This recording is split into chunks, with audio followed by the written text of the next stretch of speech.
नमस्कार साथियों, मैं अक्षय वीर आप सभी का एक बार फिर से स्वागत करता हूँ आपके अपने यूट्यूब चैनल पर। साथियों जैसे कि हम देख रहे हैं रिच डैड पुअर डैड किताब में हमारी जर्नी अब तक यहाँ तक आई है कि लेखक रॉबर्ट कियोसाकी और उनके दोस्त माइक, जिनको ये दोनों को पैसा कमाने की कला सीखनी थी, जिसके लिए वो अपने अमीर डैडी के पास गए थे। तो अमीर डैडी ने इसके बदले में उनको एक ऑफ़र दिया था, जो कि था अमीर डैडी के लिए 10 सेंट प्रति घंटे काम करना, जिसे कि लेखक रॉबर्ट कियोसाकी और उनके दोस्त माइक मान लेते हैं। लेकिन थोड़े ही दिनों बाद हम देखते हैं कि लेखक रॉबर्ट उस काम से ऊब जाते हैं और उन्हें मन ही मन ऐसा लगता है कि उन पर अन्याय हुआ है, अत्याचार हुआ है। ये अपना रोना दुखड़ा लेकर लेखक जब अपने अमीर डैडी के पास जाते हैं, तो हम देखते हैं कि आमिर डैडी बड़े ही शांति से और प्यार से लेखक को समझाते हैं कि कैसे उन्होंने उन पर लेखक पर अत्याचार या अन्याय नहीं किया है, जबकि काम सीखने की, पैसा कमाने की कला सीखने की जिद तो खुद लेखक की ही थी। और इस बात का लेखक को भी अंदाज़ा हो जाता है। इसके बाद में साथियों हम देखते हैं कि आमिर डैडी लेखक को बिना तनख्वाह के काम करने के लिए मना लेते हैं। लेखक भी दिल से तो खुश नहीं थे, लेकिन अभी उनकी भी मजबूरी थी, या फिर उनको भी पूरी ये बात समझ में नहीं आ रही थी कि आमिर के डैडी उन्हें क्या समझाना चाहते हैं। लेकिन आमिर डैडी उन्हें एक बात बताते हैं कि इसके लिए तुम मुझे धन्यवाद करोगे। तो साथियों हम अब वहाँ से स्टार्ट करते हैं।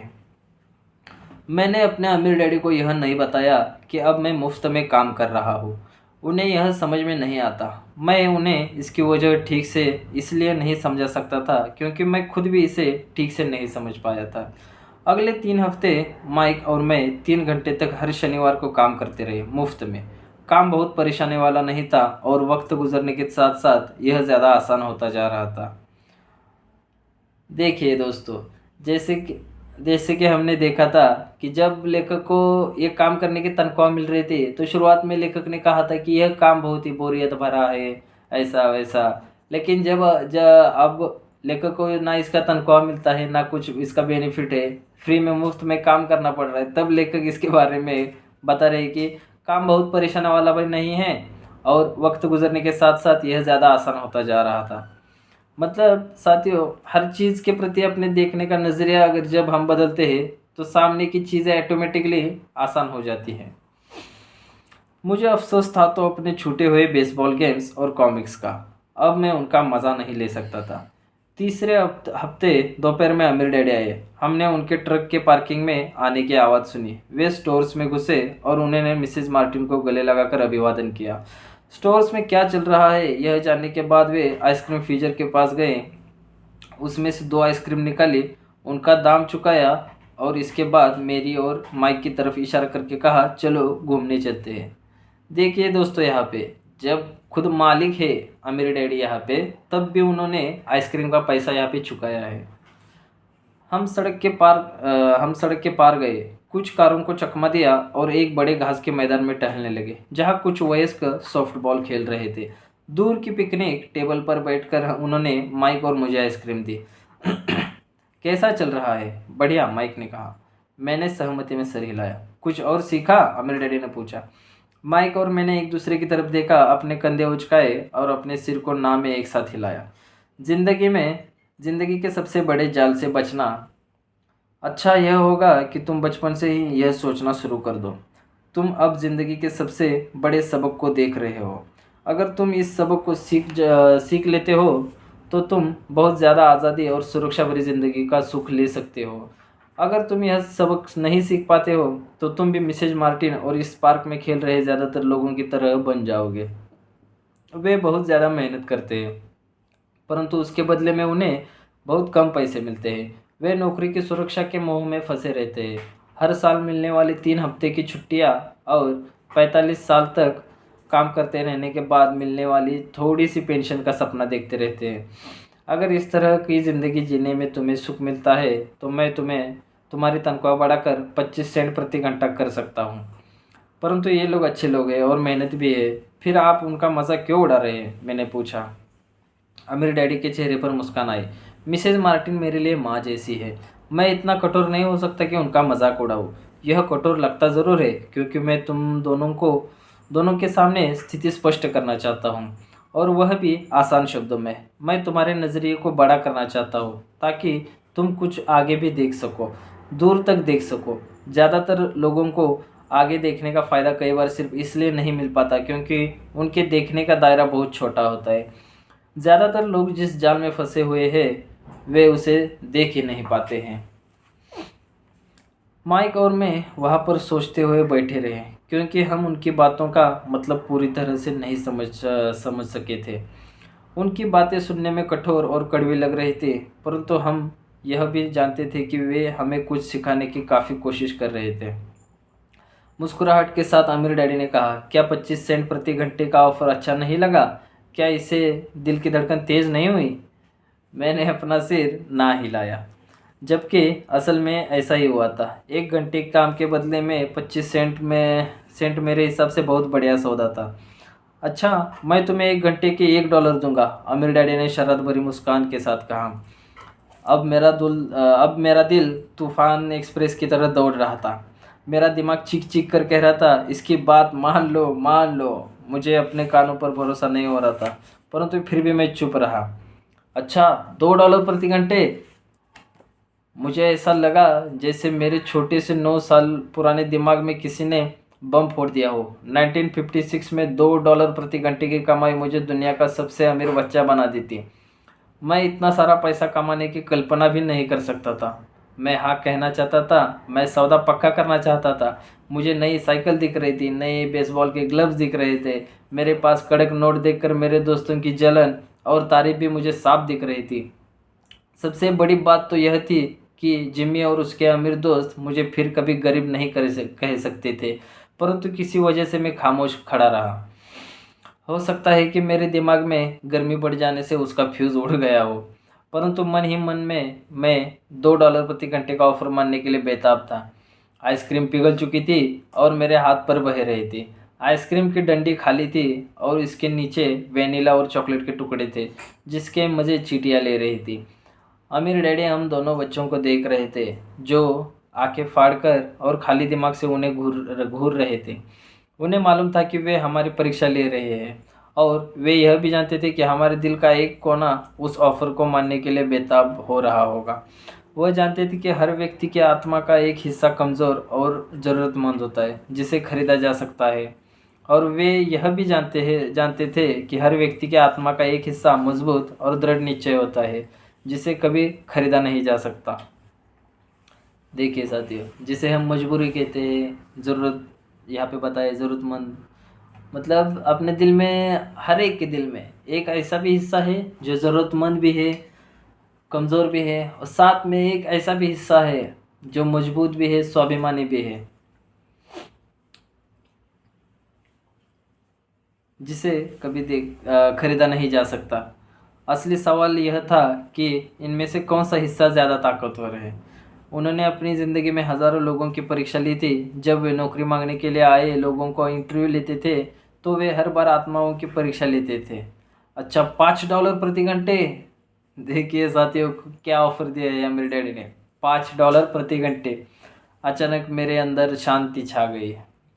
लेकर कह रहे, कुछ था जो बदल गया था। ऑफर बहुत ही बड़ा था और मूर्खतापूर्ण लग रहा था। 1956 में गिने चुने वयस्कों को $5 प्रति घंटे से ज़्यादा मिलता होगा। लालच खत्म हो गया था और इसकी जगह शांति ने ले ली थी। धीमे से मैं अपनी बाइक बाई तरफ खड़े माइक की तरफ मुड़ा। उसने भी मेरी तरफ देखा। मेरी आत्मा का जो हिस्सा कमज़ोर और ज़रूरतमंद था वह खामोश हो चुका था। मेरा वह हिस्सा जिसे खरीदा नहीं जा सकता था वह आगे आ चुका था। मेरे दिमाग और आत्मा में पैसे को लेकर इस युद्ध में शांति और विश्वास जीत चुके थे। मैं जानता था कि माइक भी उसी बिंदु पर पहुंच चुका होगा।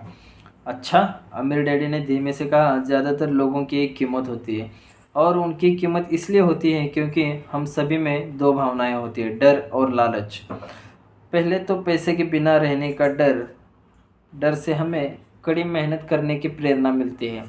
इसके बाद जब हमें तनख्वाह मिलती है तो हमें लालच या इच्छा की भावना जाग जाती है।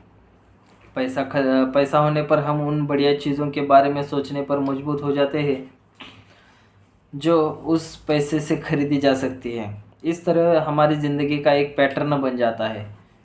किस तरह का पैटर्न, मैंने पूछा। सुबह जागने, काम पर जाने, खर्च करने, सुबह जागने, काम पर जाने, खर्च करने। लोगों की ज़िंदगी हमेशा डर और लालच, इन्हीं दो भावनाओं से चलती है।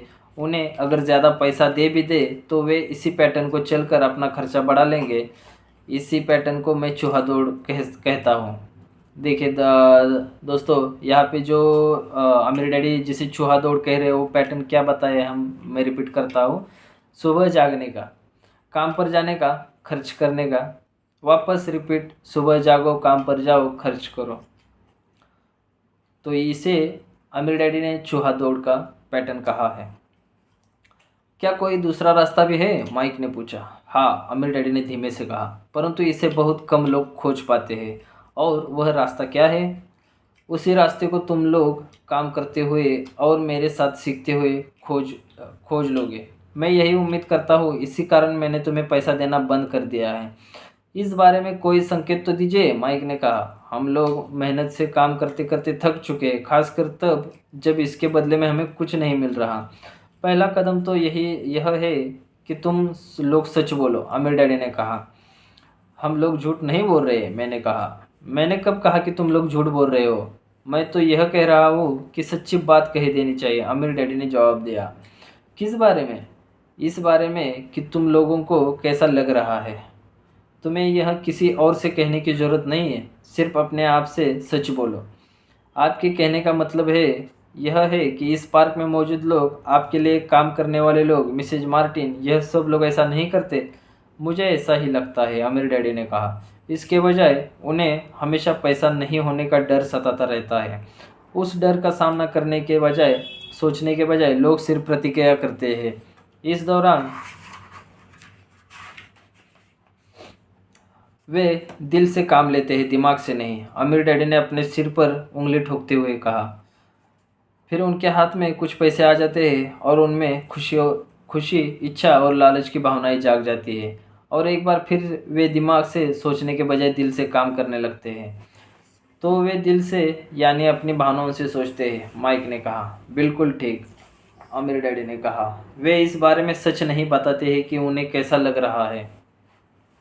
वे अपनी भावना से काम करते हैं और दिमाग से सोचने का कष्ट नहीं उठाते हैं। देखिए दोस्तों, वे अपनी भावना से काम करते हैं और दिमाग से सोचने का कष्ट नहीं उठाते हैं। उन्हें डर लगता है कि वे नौकरी करने जाते हैं और आशा करते हैं कि ज़्यादा पैसे आने से उनका डर दूर हो जाएगा, परंतु ऐसा नहीं होता।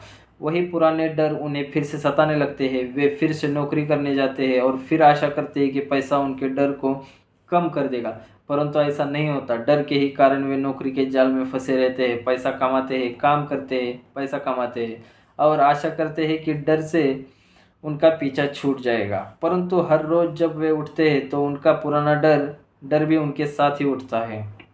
वह पुराना डर करोड़ों लोगों को रात भर जगाता है और उनकी रात बहुत चिंता और परेशानी में गुजरती है। इसलिए वे उठते हैं, काम पर जाते हैं और यह आशा करते हैं कि तनख्वाह के चेक से उनके दिल को कुतरने वाले इस डर को वे मौत के घाट उतार देंगे। सच बात तो यह है कि पैसा उनकी ज़िंदगी को चला रहा है, परंतु वे इस बारे में कभी सच नहीं बोलते हैं। पैसे ने उनकी भावनाओं पर कब्जा कर लिया है और उनकी आत्माओं पर भी। यह कहकर अमीर डैडी खामोश हो गए ताकि उनके शब्दों में छुपा संदेश हमारे अंदर चला जाए। माइक और मैंने उनकी बातें सुनी थी, परंतु हम उनका मतलब पूरी तरह नहीं समझ पाए थे। मुझे अक्सर यह हैरानी होती थी कि लोगों को ऑफिस जाने की इतनी जल्दी क्यों होती है। उन्हें अपनी नौकरी में खास मज़ा नहीं आता था और वे कभी खुश भी नहीं दिखते थे। फिर क्या वजह थी जो उन्हें जल्दी ऑफिस जाने के लिए प्रेरित करती थी? जब आमिर डैडी ने देख लिया कि हम जितना समझ सकते थे उतना समझ लिया है, तो उन्होंने आगे कहा, मैं यह चाहता हूँ कि तुम लोग इस जाल से बचो।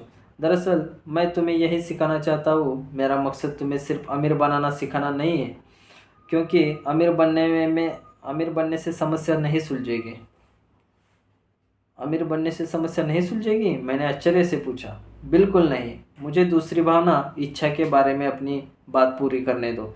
कुछ लोग इसे लालच कहते हैं, जिसे मैं इसे इच्छा कहना ज़्यादा पसंद करता हूँ। जिससे जो लालच होती है उसे अमीर डैडी इच्छा कहना पसंद करते हैं। यह बुरा नहीं है कि हम किसी बेहतर, ज़्यादा सुंदर और ज़्यादा सुखद या रोमांचक चीज़ की इच्छा रखें। लोग इच्छा की वजह से भी पैसे के लिए काम करते हैं। उन्हें सुख के लिए भी पैसे की ज़रूरत होती है, क्योंकि वे मानते हैं कि पैसे से सुख खरीदा जा सकता है। परंतु पैसा जो खुशी देता है वह अक्सर पल भर की होती है।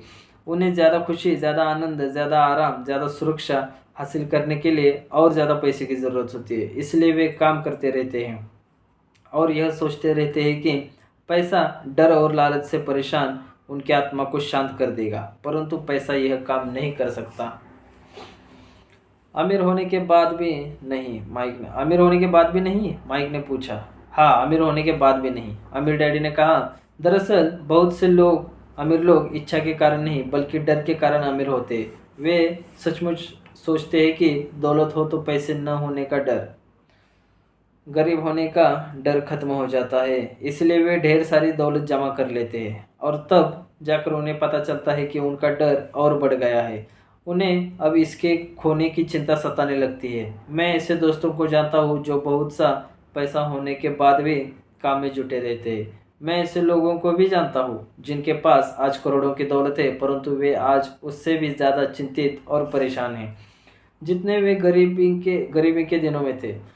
उन्हें इस बात का डर है कि वे अपनी सारी दौलत खो देंगे। अमीर बनने से पहले जो डर उन्हें सता रहे थे, वे अमीर बनने के बाद भी और भी बढ़ गए हैं। दरअसल उनकी आत्मा का कमज़ोर और ज़रूरतमंद हिस्सा अब और तेज़ी से चीख रहा है। वे अपने आलीशान बंगलों, शानदार कारों और ऐशो आराम की ज़िंदगी को नहीं खोना चाहते जो पैसे से खरीदी गई है। वे इसी चिंता में घुलते रहते हैं कि अगर वे कंगाल हो गए तो उनके दोस्त क्या कहेंगे। इसी चिंता की वजह से कई लोग तो न्यूरोटिक और कुंठित हो चुके हैं। हालांकि वे अमीर दिखते हैं और उनके पास पहले से ज़्यादा पैसा है। तो क्या गरीब आदमी ज़्यादा सुखी होता है? मैंने पूछा। नहीं, मेरे हिसाब से तो ऐसा नहीं होता, अमीर डैडी ने जवाब दिया। पैसे से दूर रहना भी उतना ही बड़ा पागलपन है जितना कि उसके पीछे भागना। सॉरी साथियों, थोड़ा बहुत लंबा पैसेज था इसलिए लगातार पढ़ लिया।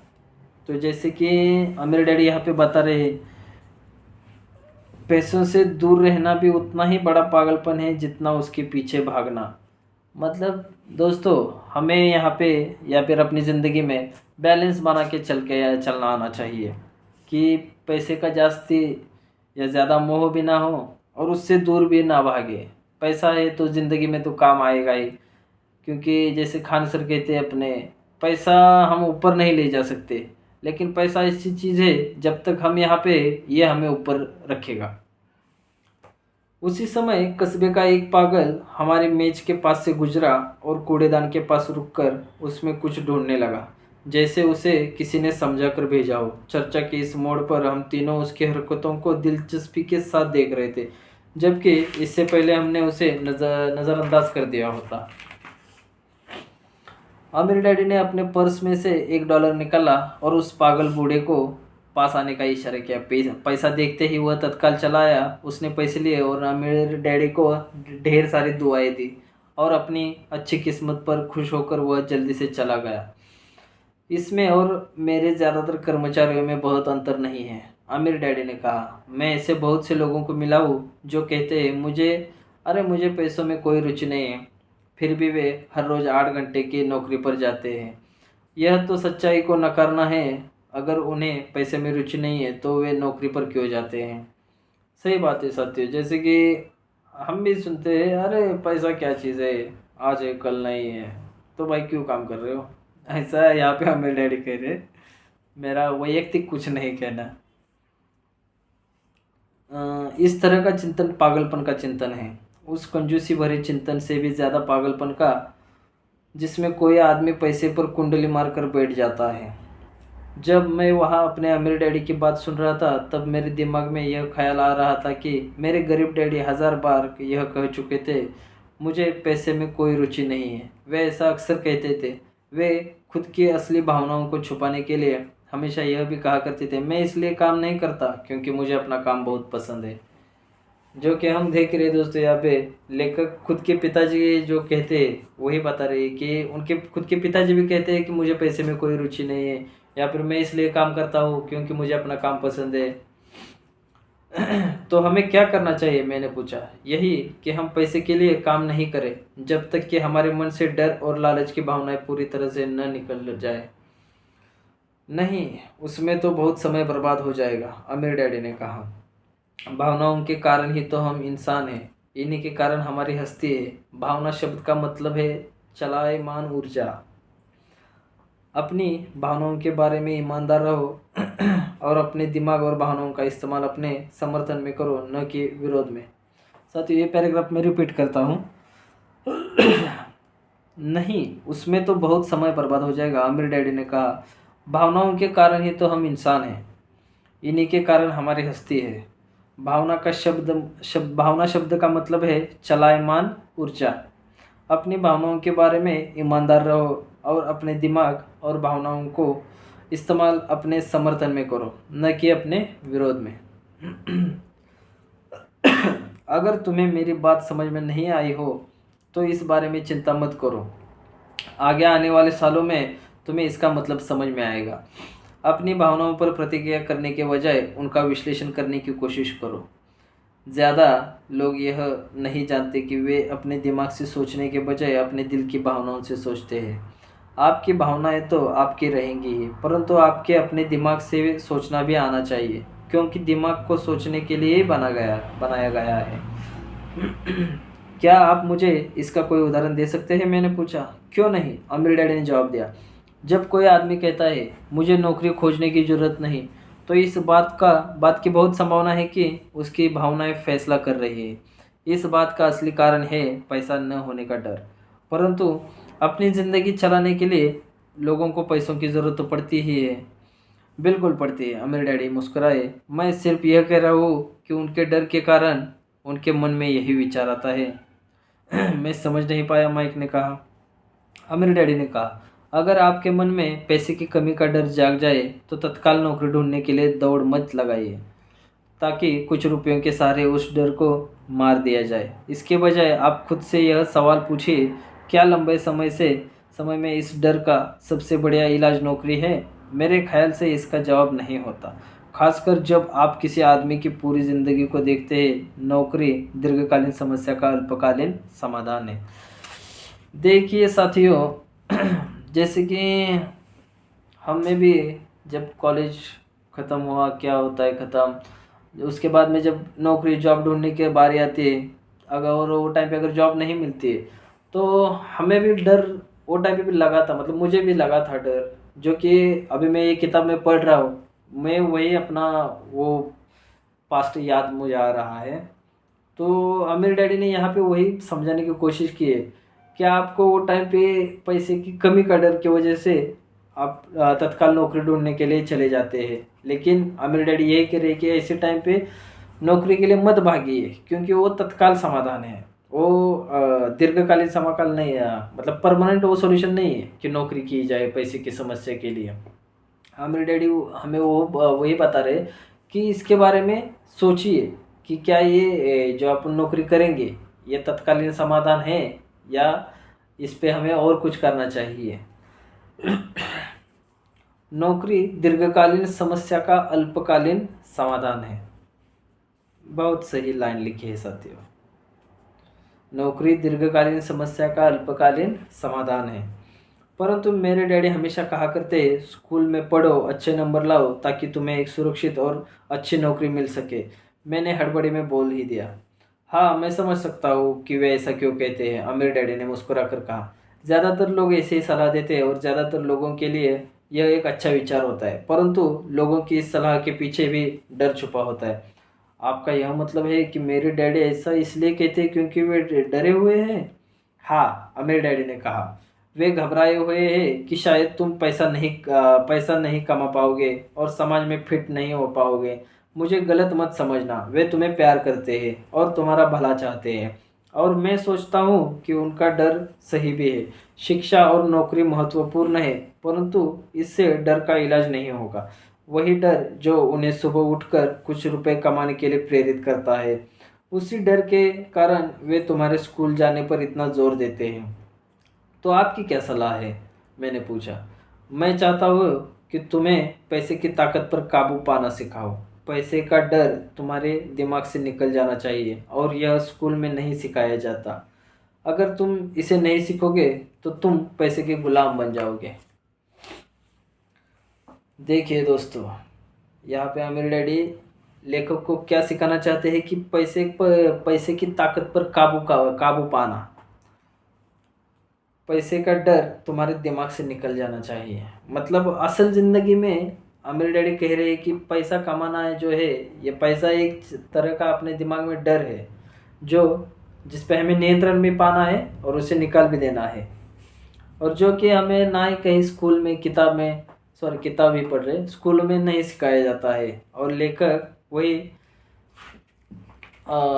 आमिर डैडी वही लेखक को सिखाना चाहते हैं, जो कि हम ये किताब के साथ हम भी सीख जाएंगे। अब उनकी बातें मेरे समझ में आ रही थी। वे हमारे विचारों को ज़्यादा व्यापक बनाना चाहते थे। वे चाहते थे कि जो मिसेज मार्टिन नहीं देख सकती थी, उनके कर्मचारी नहीं देख सकते थे, या मेरे डैडी तक नहीं देख सकते थे, वह देखने की योग्यता हम में आ जाए।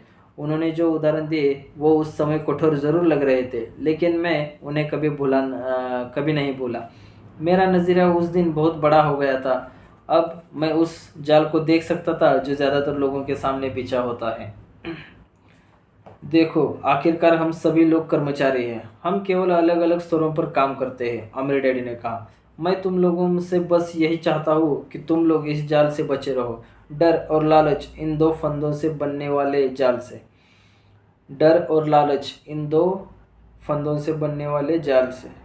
इनका इस्तेमाल अपने समर्थन में करो, अपने विरोध में नहीं। मैं तुम लोगों को यही सिखाना चाहता हूँ।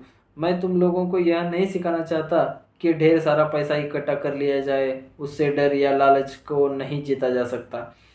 अगर तुम्हें डर और लालच पर काबू पाना नहीं आता तो तुम चाहे कितने भी अमीर बन जाओ, असलियत में तुम एक बड़ी तनख्वाह पाने वाले गुलाम ही रहोगे। तो हम किस तरह जाल से बच सकते हैं, मैंने पूछा। गरीबी या पैसे की तंगी का खास कारण डर और अज्ञान होता है, न कि अर्थव्यवस्था या सरकार या अमीर लोग। यह खुद का ओढ़ा हुआ डर और अज्ञान होता है जो लोगों को इस जाल में फंसाए रखता है।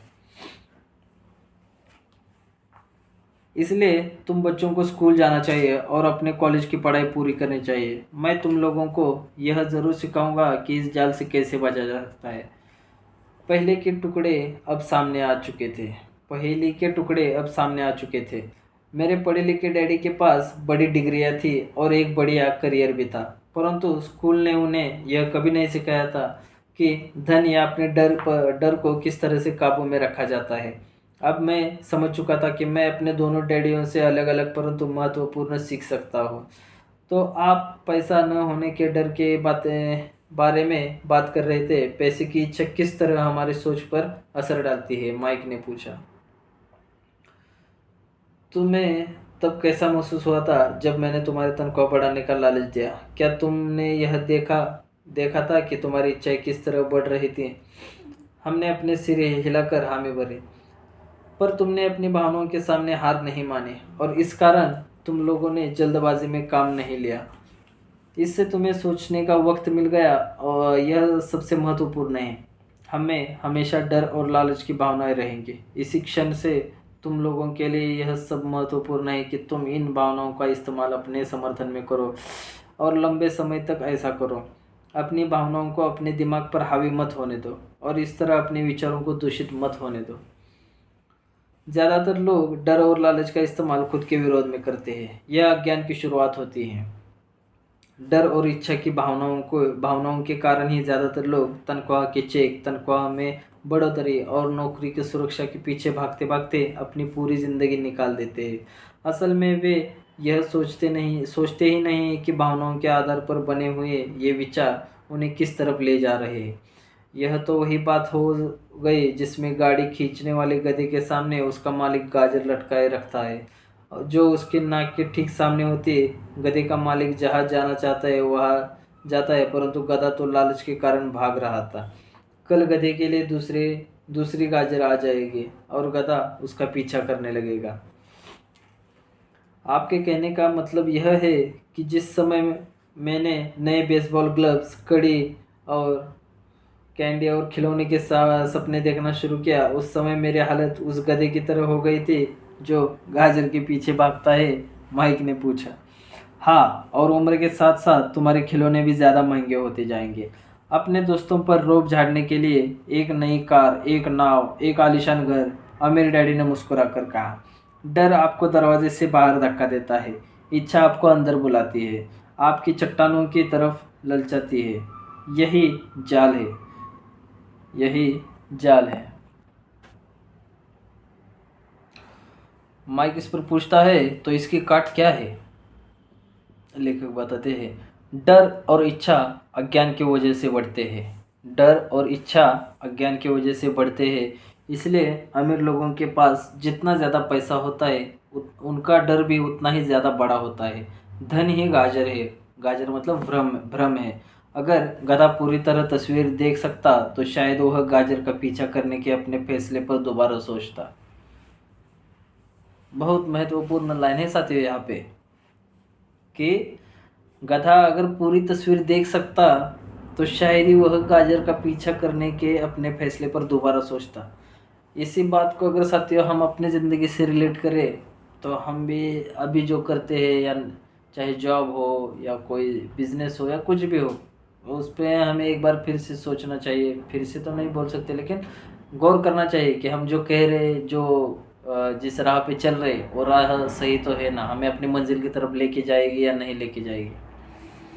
अमीर डैडी ने आगे यह समझाया कि आदमी की ज़िंदगी अज्ञान और ज्ञान के बीच में होने वाला संघर्ष है। उन्होंने बताया कि एक बार कोई आदमी खुद के बारे में ज्ञान की खोज करना बंद कर देता है तो उसकी ज़िंदगी में अज्ञान घुस जाता है। यह संघर्ष हर पल होता है, इसलिए हमें यह फैसला करना है, यह सीखना है कि अपने दिमाग को खुला रखा जाए या इसे बंद कर लिया जाए। देखो, स्कूल बहुत ज़्यादा महत्वपूर्ण है। आप स्कूल इसलिए जाते हैं ताकि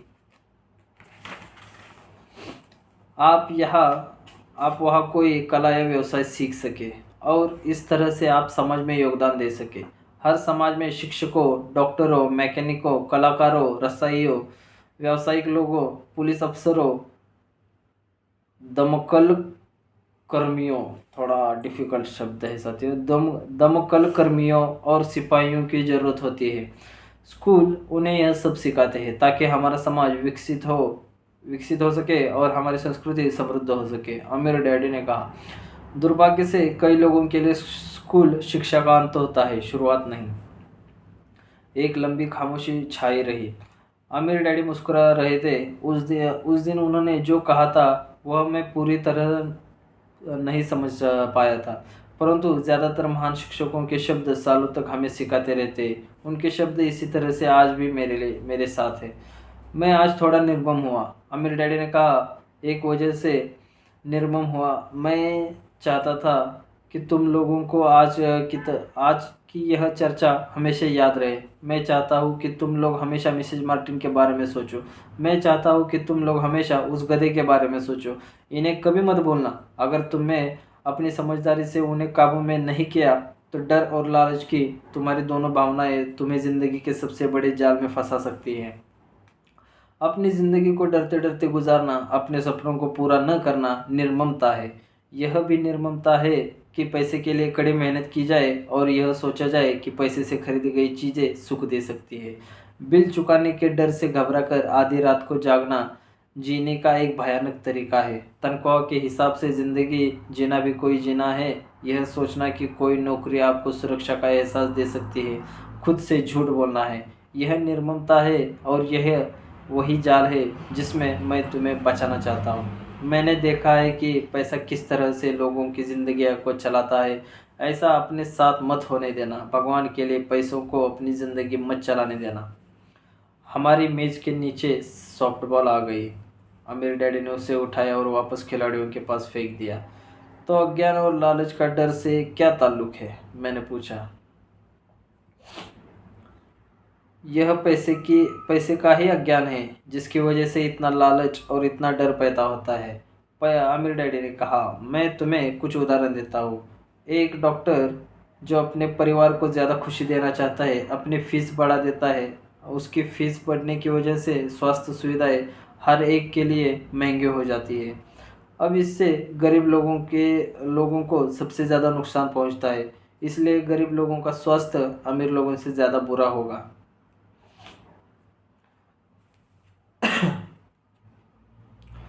साथ ही यहाँ पे थोड़ा देखिए कि जैसे कि लेखक ने बताया है, अमीर डैडी कहते पैसे का अज्ञान ही है जिसकी वजह से इतना लालच और इतना डर पैदा होता है। मतलब पैसे का अज्ञान अभी तक भी हम खुद भी नहीं समझ पाए साथियों कि पैसे का ज्ञान अज्ञान ये क्या चीज़ें हैं। तो इस पे हमें फोकस करना है, इसी को हमें समझना है दोस्तों। अब चूंकि डॉक्टर ने अपनी फीस बढ़ा दी है, इसलिए वकील भी अपनी फीस बढ़ा देते हैं। चूंकि वकीलों ने अपनी फीस बढ़ा दी, इसलिए स्कूल के टीचर भी अपनी तनख्वाह बढ़ाना चाहते हैं, जिसके कारण हमारा टैक्स बढ़ता है और यह सिलसिला अनंत काल तक यूं ही चलता रहेगा। जल्द ही अमीर और गरीब लोगों के बीच इतना भयानक अंतर हो जाएगा कि प्रलय आ जाएगी और एक और महान सभ्यता धराशायी हो जाएगी। महान सभ्यताएं तभी धराशायी हुई है जब अमीर और गरीबों के बीच का फासला बहुत ज़्यादा हो गया है। अमेरिका भी उसी रास्ते पर चल रहा है और इससे यह साबित होता है कि इतिहास अपने आप को दोहराता है, क्योंकि हम इतिहास में सब कुछ नहीं सीखते। हम केवल ऐतिहासिक तारीखें और नाम रटते हैं, उनके सबक को भूल जाते हैं।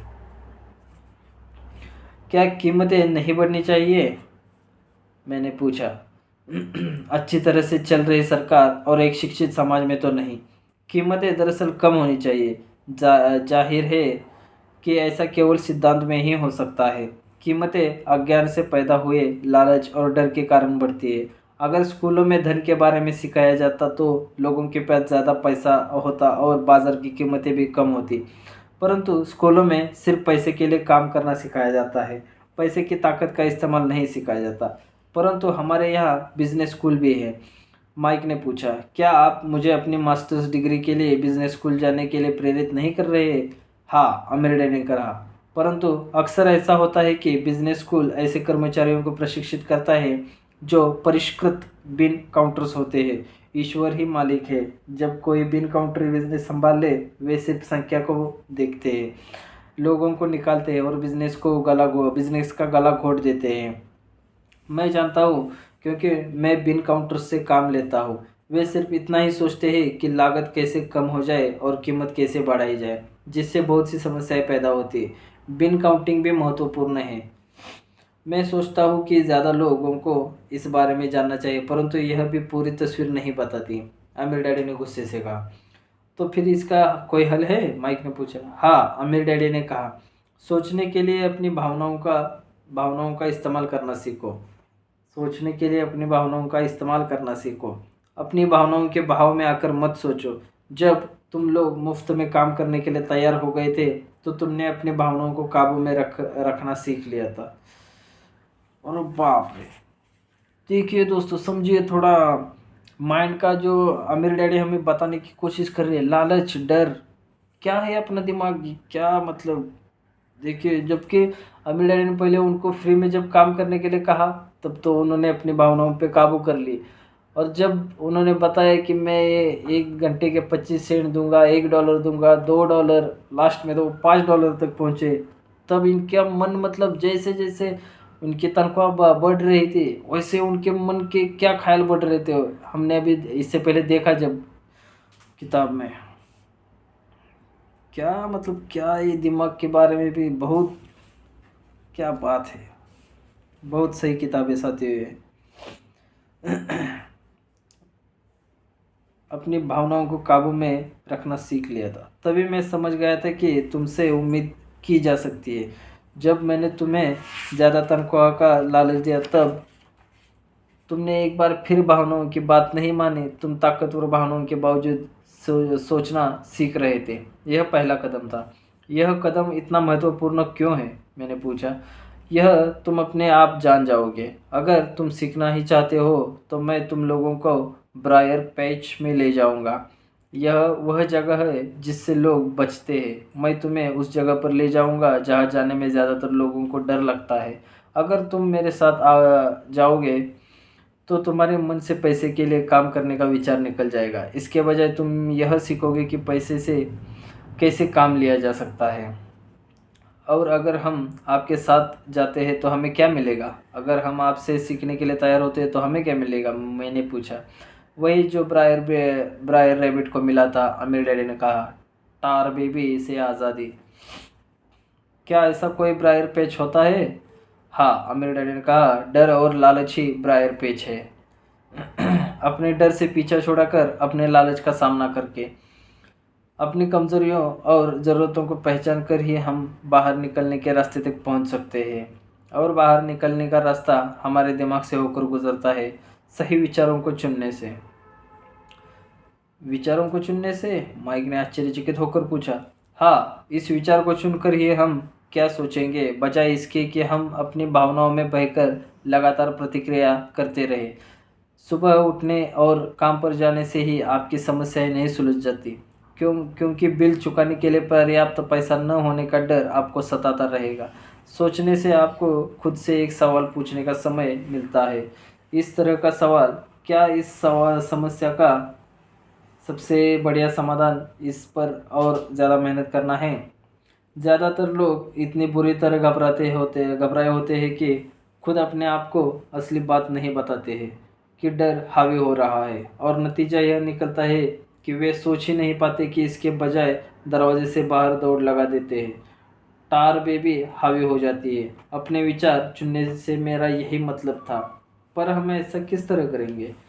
यही तो मैं तुम्हें सिखाने वाला हूँ। मैं तुम्हें सिखाऊंगा कि तुम्हारे पास चुनने के लिए विचारों के विकल्प होने चाहिए, ताकि तुम हड़बड़ी में काम करने से बच सको। जिस जैसे अपनी सुबह को कॉफ़ी पीकर दरवाजे से बाहर दौड़ लगाने की आदत से। मैंने तुमसे जो पहले कहा था उसे याद रखो। नौकरी दीर्घकालीन समस्या का अल्पकालीन समाधान है। ज़्यादातर लोगों के लिए दिमाग में सिर्फ एक समस्या होती है, और यह थोड़े समय की होती है। यह समस्या होती है महीने के आखिरी में चुकाए जाने वाले बिल, यानी टार बेबी। अब पैसा उनकी ज़िंदगी चलाता है, या मैं यह कहूँ कि पैसे को लेकर उनका डर और अज्ञान उनकी ज़िंदगी चलाते हैं। तो वे वही करते हैं जो उनके माँ बाप ने किया था। सुबह उठो और पैसे के लिए काम करो। वे इतना समय भी नहीं निकाल पाते कि यह सोच सके क्या कोई दूसरा तरीका है। इस वक्त वे दिल से सोचते हैं, दिमाग से नहीं।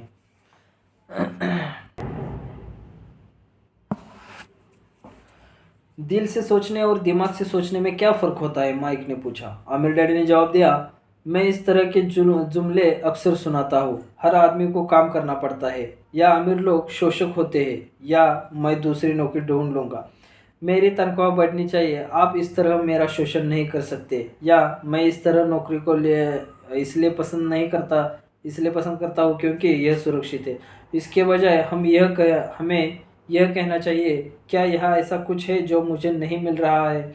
इस तरह भावना पर आधारित हमारे विचारों की जंजीर टूट जाएगी, और हमें ज़्यादा अच्छे तरीके से सोचने का मौका मिल जाएगा।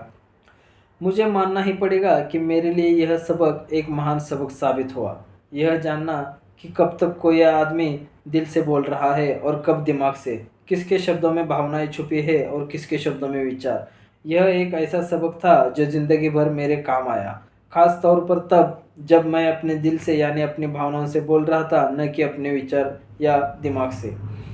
जब हम स्टोर्स की तरफ वापस मुड़े तो आमिर डैडी ने यह कहा कि अमीर लोग हकीकत में पैसा बनाते हैं, वे इसके लिए काम नहीं करते। उन्होंने यह भी बताया कि 5 सेंट के शीशे के सिक्के डालते समय जब माइक और मैं यह सोच रहे थे कि हम पैसा बना रहे हैं, तो हमारे विचार उसी रास्ते पर चल रहे थे जिस पर अमीर लोग चलते हैं। दिक्कत सिर्फ इतनी थी कि हमारे लिए ऐसा करना गैर कानूनी था। सरकार और बैंकों के लिए ऐसा करना कानूनी था, परंतु हमारे लिए नहीं था। उन्होंने यह भी बताया कि पैसा कानूनी और गैर कानूनी दोनों ही तरीकों से कमाया जा सकता है। अमीर डैडी ने बाद में हमें यह समझाया कि अमीर लोग जानते हैं कि धन एक भ्रम है, जो हकीकत में गधे के सामने लटके गाजर की तरह होता है। धन के भ्रम में धन के भ्रम के कारण जो डर और लालच पैदा होता है, उसकी वजह से ही अरबों खरबों लोग यह सोचते रहते हैं कि धन असली चीज़ है। धन दरअसल एक मायाजाल है। जनता के अज्ञान और भरोसे के भ्रम की वजह से ही ताश के पत्तों का यह महल खड़ा रह पाता है। सच कहा जाए तो गधे की गाजर से धन से ज़्यादा कीमती होती है। उन्होंने अमेरिका के गोल्ड स्टैंडर्ड के बारे में भी बात की और यह बताया कि हर डॉलर का नोट असल में चांदी का प्रमाण पत्र है।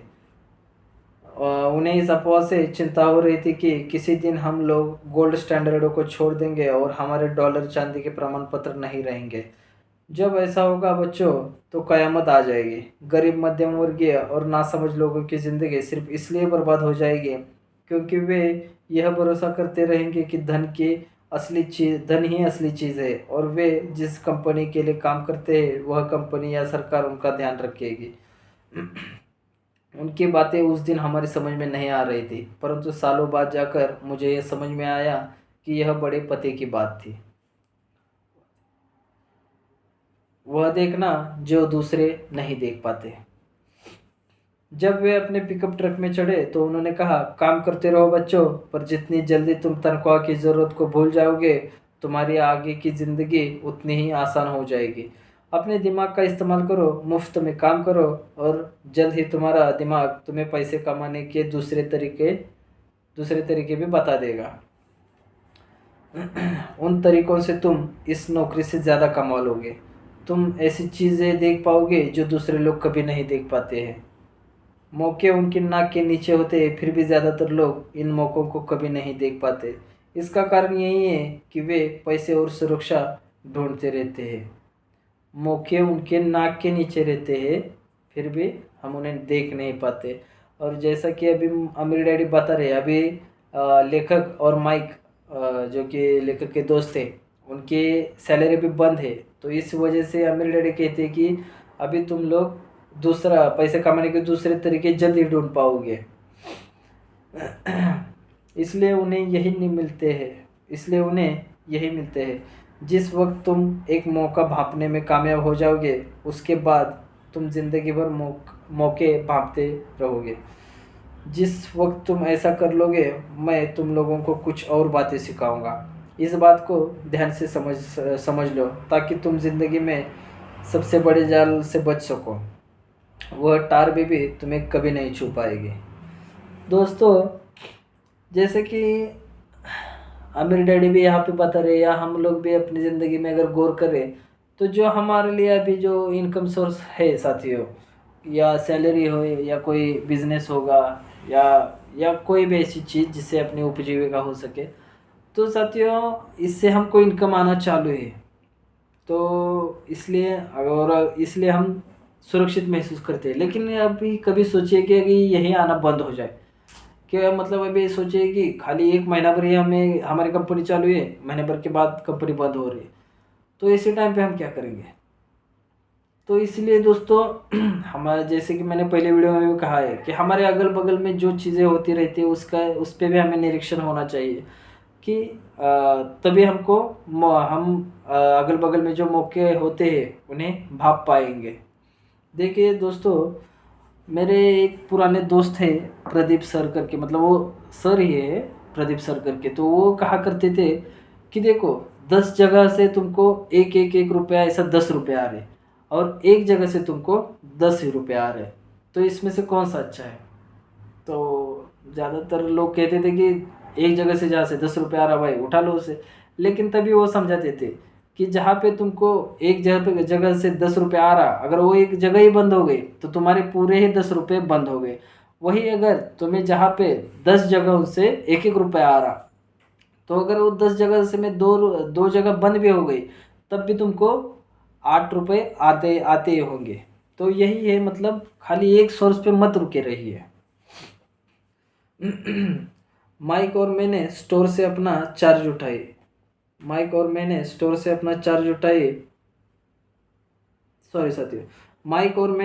से अपनी चीज़ें उठाई और मिसेज मार्टिन से गुड बाय कहा। हम वापस पार्क गए, उसी पिकनिक बेंच पर बैठे और वहाँ घंटों तक सोचते रहे और बातें करते रहे।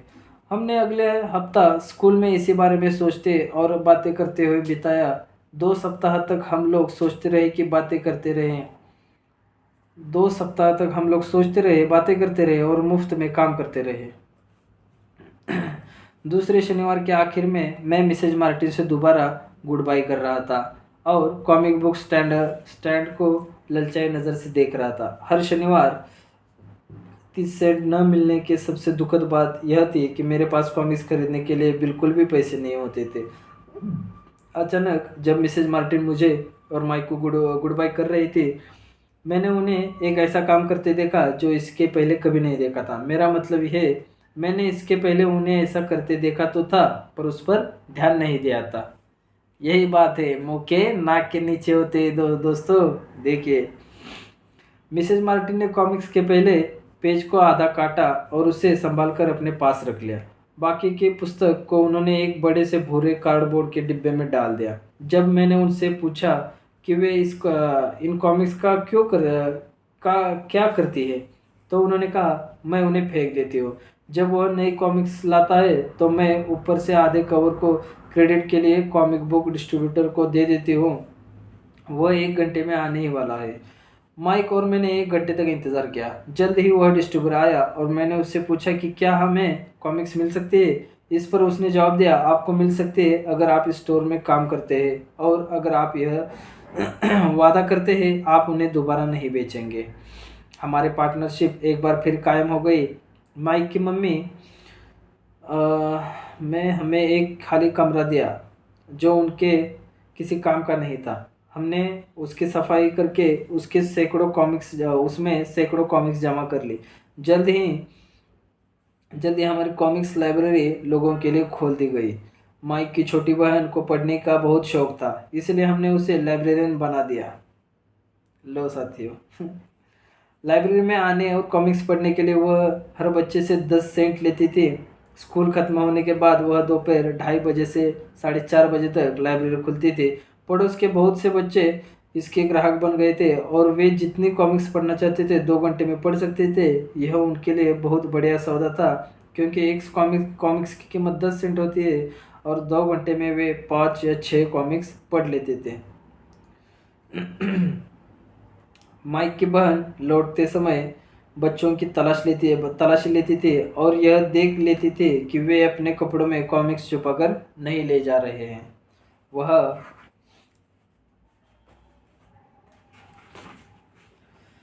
वह इस बात का रिकॉर्ड भी रखती थी कि हर रोज कितने बच्चे आए, उनका नाम क्या था और उनके सुझाव क्या थे। अरे यार, देखिए दोस्तों, यहाँ पे मतलब लेखक हो, उनका दोस्त माइक हो या माइक की जो सिस्टर बताइए, इन लोगों की उम्र भी क्या मतलब है वो, लेकिन वो टाइम पे भी उन्होंने इसको एक तरह के बिजनेस की तरह पे चलाया है कि कितना बारीकी से ध्यान रखा है, कितने लोग आते हैं जाते हैं, कौन क्या सुझाव देता है, यहाँ तक सब कुछ रिकॉर्ड करके रखा है ये लोगों ने। माइक और मुझे 3 महीने तक हर हफ्ते $9.5 का औसत लाभ हुआ। हमने उसकी बहन को हर हफ्ते $1 का भुगतान किया और उसे मुफ्त में कॉमिक्स पढ़ने का फ़ायदा भी दिया। हालांकि वह कॉमिक्स कभी कभार ही पढ़ती थी, क्योंकि वह हमेशा अपनी पढ़ाई में लगी रहती थी। देखिए दोस्तों, जैसा कि अभी हम यहाँ पे वो बात समझ सकते हैं कि जहाँ पे आमिर डैडी ने लेखक को कहा था कि अभी तुम बिना तनख्वाह के लिए काम करोगे, लेकिन इस बात के लिए तुम आगे मुझे चलकर धन्यवाद दोगे। तो वही बात हमें सच होती हुई नज़र आ रही कि अभी यहाँ पे लेखक और उनके दोस्त माइक को कुछ भी काम बिना किए उनको हर महीने हर हफ्ते का $9.5 का औसत लाभ हुआ है। $9.5, सेंट की बात नहीं कर रहा दोस्तों, मैं डॉलर। माइक और मैं समझौते के मुताबिक हर शनिवार स्टोर में काम करते रहे। साथ ही हम अलग अलग दुकानों में कॉमिक्स इकट्ठी करते रहे। हमने वादे के मुताबिक कॉमिक्स नहीं बेचे। जब कोई कॉमिक्स फट जाती थी तो हम उसे जला देते थे। हमने इसकी एक शाखा खोलने की भी कोशिश की, लेकिन हमें माइक की बहन की तरह मेहनती और भरोसेमंद लाइब्रेरियन नहीं मिली। बहुत कम उम्र में ही हमने यह जान लिया था कि अच्छे स्टाफ को खोजना कितना मुश्किल होता है। लाइब्रेरी खुलने के 3 महीने बाद हमारी लाइब्रेरी में एक एक समस्या आ गई। दूसरे मोहल्ले के कुछ गुंडे अंदर घुस आए और उन्होंने झगड़ना शुरू कर दिया। माइक के डैडी ने सुझाव दिया कि हम अपना कारोबार बंद कर दें। तो इस तरह हमारा कॉमिक्स का धंधा बंद हो गया और हमने कन्वीनियंस स्टोर पर हर शनिवार काम करना भी बंद कर दिया। फिर भी अमीर डैडी फिर भी अमीर डैडी रोमांचित थे, क्योंकि उनके पास ऐसी बहुत सी नई बातें थी जो वे हमें सिखाना चाहते थे। वे खुश थे क्योंकि हमने उनके पहले सबक को इतनी अच्छी तरह से सीख लिया था। हमने यह भी सीख लिया था कि पैसे से अपने लिए काम कैसे करवाया जाता है। स्टोर में नौकरी के बदले हमें पैसा नहीं मिलता था, इसलिए हमें मजबूरन अपनी कल्पना शक्ति पर जोर डालना पड़ा ताकि हम अपना पैसा कमाने का कोई दूसरा तरीका ढूंढ सके। कॉमिक्स लाइब्रेरी है हमारा अपना व्यवसाय था। हमारा धन हमारे काबू में था और हम किसी मालिक के मोहताज नहीं थे। इसमें सबसे अच्छी बात यह थी कि हमारे व्यवसाय से हमें तब भी पैसा मिलता था जब हम वहाँ स्वयं मौजूद नहीं होते थे। उस समय हमें हम उस पैसे के लिए काम नहीं करते थे, बल्कि हमारा पैसा हमारे लिए काम करता था। कितने जल्दी लेखक रॉबर्ट और उनके दोस्त माइक ये बात समझ गए हैं कि पैसे को हमारे लिए काम करना चाहिए। ज़्यादा तनख्वाह देने के बजाय अमीर डैडी ने हमें इतनी बढ़िया नसीहत दे दी थी। देखिए दोस्तों, जो कि अभी मैंने कहा कि अमीर डैडी ने पहले कहा था कि भाई तुम इसके लिए मुझे धन्यवाद दोगे, और वही टाइम आ गया। तो साथियों, इसी के साथ हमारा यहाँ पे अभी रुकने का समय हो गया है, क्योंकि यहाँ पे अभी सबक पहला एंड हो चुका है साथियों। तो अभी अगले वीडियो हम देखेंगे सबक दूसरा। और दोस्तों, मुझे तो बहुत पढ़ने का, अभी लगातार भी पढ़ने का बहुत दिल करता है, लेकिन वीडियो बहुत ही लंबी हो जाएगी, तो ज़्यादा पढ़ के ज़्यादा वीडियो लंबी करके भी मतलब नहीं है। पढ़ना तो ज़रूरी है, मैं ऐसा नहीं कहूँगा ज़्यादा पढ़ के मतलब नहीं, पढ़ना ही तो बहुत ज़रूरी है, ये मैं गौर से कहूँगा। तो चलिए दोस्तों, इसी के साथ हम मिलते हैं अगली वीडियो में। बाय बाय, गुड बाय, जय हिंद, जय भारत, जय श्री राम।